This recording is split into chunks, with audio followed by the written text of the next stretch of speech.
Karena usulan warga saat reses DPRD Provinsi Sumatera Selatan di 2018 lalu tidak terwujud, membuat seorang warga yang juga Ketua RW 01 Kelurahan Muara II mengungkapkan kekesalannya kepada para anggota DPRD Sumatera Selatan yang hadir dalam reses.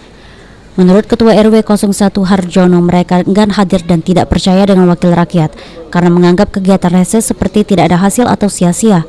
Setiap usulan tidak pernah sampai dan selalu dibenturkan dengan wewenang wali kota. Kalau reses ini tidak percaya lagi masalah reses ini kan masyarakat. Itulah setiap yang diusulkan tadi kan usulan kertas-kertas itu tidak pernah nyampai.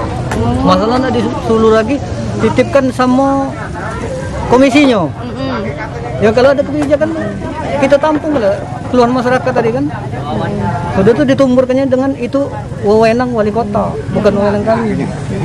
Jadi malah langsung itu kan. Iya, makanya kami nyiarkan ini kan kami seharusnya mau 5 warga. Warga tak galak datang. Menanggapi kekecewaan warga, anggota DPRD Sumsel Dapil 6 Rizal Kennedy akan menampung aspirasi masyarakat. Namun mengenai ada yang berhasil atau tidak, pihaknya melihat skala prioritas. Reses ini kan tentunya kita akan menampung aspirasi masyarakat, kebutuhan masyarakat ya. Nah, mengenai apa katanya ada yang berhasil, ada yang tidak, tentunya kami juga akan melihat skala prioritas itu yang pertama. Yang kedua, kita akan melihat apakah itu menjadi kewenangan provinsi ataupun menjadi kewenangan kabupaten kota.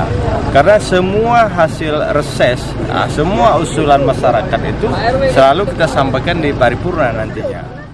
Warga berharap ke depan DPRD Provinsi saat ini membantu masyarakat dengan tulus dan tidak memanfaatkan warga di saat menjelang Pilkada 2024.